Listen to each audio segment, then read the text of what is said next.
Hi everybody, this is Father Warner D'Souza. We are in the Friday of the 10th week in Ordinary Time, reflecting on the Gospel of Matthew, and today we look at Matthew chapter 5, verse 27 to 32. The Gospel passage of today will take up the second and the third hypothesis in the Sermon on the Mount. These are linked to the ninth commandment, which deals with the aspect of adultery and divorce. The mission of Jesus was to bring about a kingdom of righteousness and justice, and that is why he wants his disciples' righteousness to exceed that of the self-righteousness of the Pharisees and scribes. That Jesus has exposed the self-serving interpretation of the Jewish leaders has been reason enough for them to want to poison the minds of people, and even more, to want to kill him. These hypotheses of Jesus are really the fleshing out of his mandate for the disciples in the context of living out the law in the kingdom. Jesus wants more from the disciples, more from us. He's not asking, he's demanding it from those who choose freely to be his disciples. Remember, he says, if you wish to be my disciple, there is no force to be his disciple. Jesus wants his disciples to think beyond the ninth commandment. He wants them to understand that lust kills love. But hang on, lust gets to all of us at some stage in our life. And the question you might ask yourself is, will I therefore go to hell? Jesus' words here are to be taken strictly in the context of adultery. They do not condemn any and all thinking about sexual matters. A glance at a beautiful man or woman does not warrant the severe punishment of hell. However, Jesus does not use the word glance in the text, but he uses the word look. Look is a present active participle and is really a lingering look. And herein lies the problem. You see, many millennial couples have what is often called a look but do not touch policy when it comes to a person outside their relationship.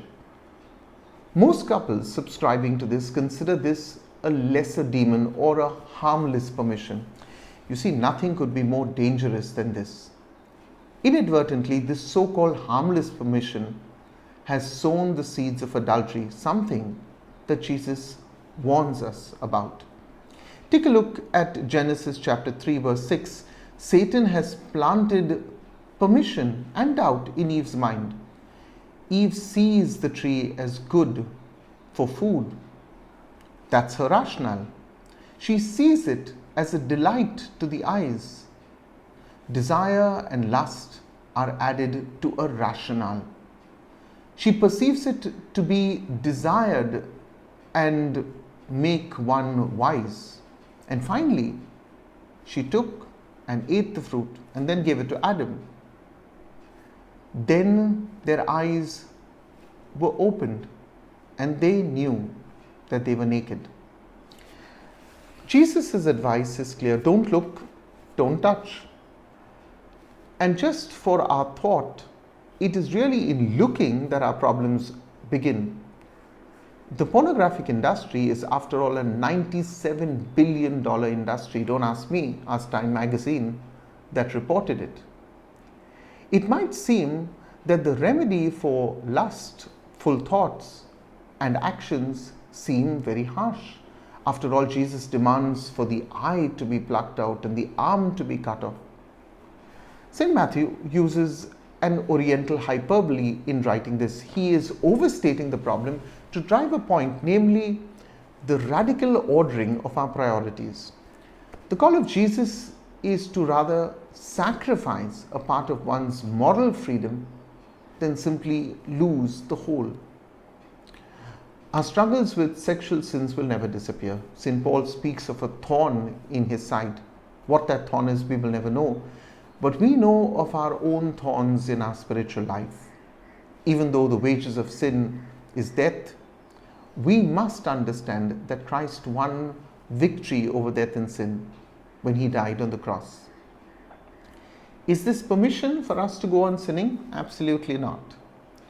The spiritual life, you see, is a journey. It's not a moment. In this journey, we will stumble. When we pick ourselves up, it is to God that we must look to for forgiveness. And it is then that the great exchange that Luther speaks of takes place. You give God your sin, and He gives you His Son on the cross.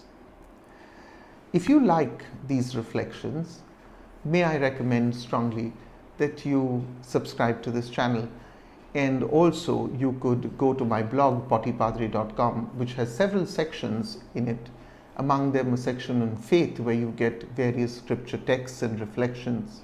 There's also a section on art, heritage, painting, travel and food, and there's one about my opinions too.